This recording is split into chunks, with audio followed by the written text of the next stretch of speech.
Okay, show of hands. Who knows who Bob Musil is? Bob Musil. I'm a baseball historian. Bob Musil? You got one? The reason why the majority, Bob Musil, by the way, led the league in home runs, RBIs, extra base hits. The reason why you might not know who Bob Musil is because he batted after Lou Gehrig and Babe Ruth. So I kind of feel like Bob Musil right now after listening to a couple of these women speak. I feel like I just got up after Babe Ruth because I just heard 3 or 4 of the most dynamic speakers that I've had the pleasure of listening to in a very long time. Christine, thank you for that story. How about a round of applause for all our speakers today, especially Christine. That was an incredibly powerful story, and I thank you for sharing it. We have an entirely different story. I want to thank my co-founders, Mary Beth Wall, Steve Coltrane, and of course, my lovely wife, Karen Hinds. I grew up in Middletown, New Jersey. I had 2 amazing parents that were there every step of the way for me, like the majority of my friends from Middletown. And one day, we were in our early 30s, and we had a little lead group that we were all just trying to figure out how to make more money. That's what we were worried about when we were 30 years old. And one of us went to one school, one of us went to the other school, and finally I just said, hey, let's get everybody together. Nobody was sick, nobody needed money. We certainly didn't have any friends at that particular time that had suffered any tragedy. We were just a group of kids from Middletown that wanted to get together.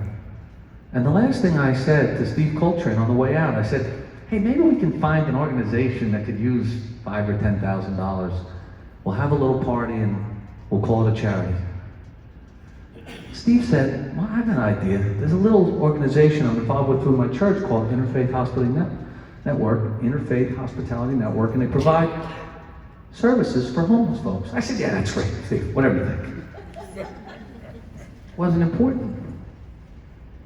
Well, that first event, we hoped to raise $20,000. We hoped for.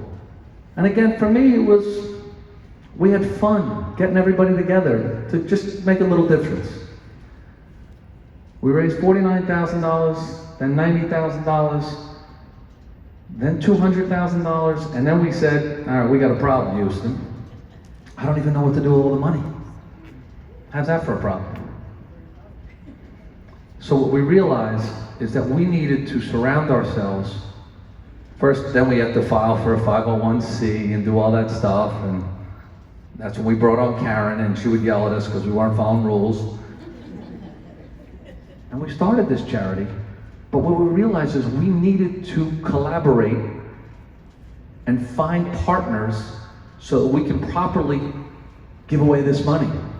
We had no problem raising money, but we did have a problem figuring out where is the right mission and who is the right leadership to help us disperse this money.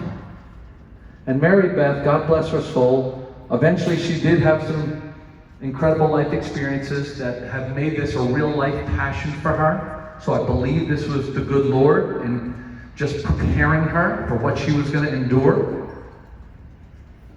And we have united behind her, and this is her passion. Mary Beth Walls wants to make Monmouth County, New Jersey, the United States, and the world a better place. And I'm going to support her as long as she wants to do that. And what she's done here today is say, let me get leaders that I believe in. And then she says to the rest of us, we got to help them raise some money. I'm going to end with one of my favorite stories. The 99th mayor of New York City was Mayor LaGuardia. He's an interesting fellow, but long before he was a mayor, he was a judge, and he used to sit up there with his big hat. And he was a judge during the Depression. Well, in New York City, during the Depression, a woman was caught stealing some bread off the streets. Imagine what they arrest you for today. They don't even arrest you for murder, but that's a whole different story. So, this woman steals bread and she's got to go to court. And she gets up in front of the judge and tells her story about she stole the bread to feed her children. She has no money. Her children needed food. She knew what she did was wrong, but she had no choice. And then the judge looked over at the shop owner, and the shop owner says, hey, look, I feel bad, but I got a business to run. She can't steal. And the judge just looked, and he took his big gavel and he whacked it down. And he said, guilty! And then he told the bailiff to lock the doors. And the bailiff locked the doors. And he took his hat off. And he said, now pass my hat around. You're all guilty. You're guilty of living in a world that would force a woman to steal for her children. We can do better. And I believe that. I believe that part of the calling here is that we can do better. We all don't need to do everything.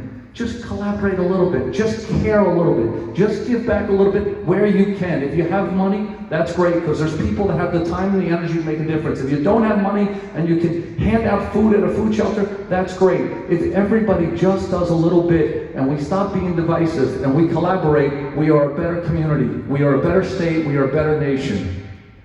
That's the reality. So I'm going to close with one thing, and that's this little card that is right in the middle of your table.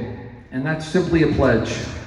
So all I would ask is that each and every one of you, that we hit a home run here. Please consider making a pledge. There's a box right in the middle of your table. We want to make this a success. This is one way to make it a success. The second way is, let's pack this room next year. Russell, where are you with your big red coat? I mean, everyone's stealing a coat. I can usually find the guy. Oh, there he is. Okay, stop hiding. So, from the bottom of my heart, I want to thank you. I want to thank every single person who gets up and makes a difference in this community. Thank you very much.